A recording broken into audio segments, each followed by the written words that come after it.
I-welcome natin si Renz! Hello! Hi! Brother! Still, congratulations! Sobrang galing mo. Oh, kasi Salamat. napaganon kaming dalawa.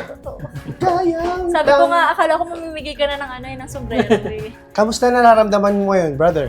Happy naman ako, pero syempre medyo may halong sadness because syempre nilaban naman natin, but syempre ganun talaga, nasa competition tayo, so kailangan natin tanggapin and bumawi na lang po ulit sa susunod.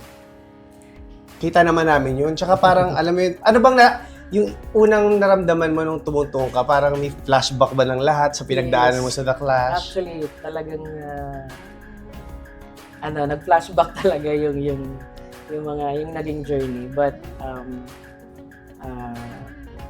hirap talaga eh. Akala ko medyo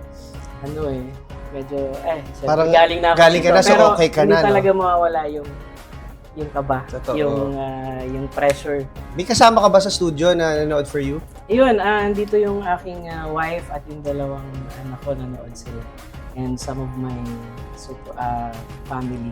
Yun, nandyan sila. So, anong message mo Baka sa may kanila? message ka para sa kanila? Yung message ko, thank you so much sa walang sawang paniniwala at suporta ninyo sa akin sa pagmamahal. Actually, sabi ko nga, tatry ko lang ulit, but whatever the result, ready ako kasi hindi naman tayo madedefine ng competition. That's so, true. Yes.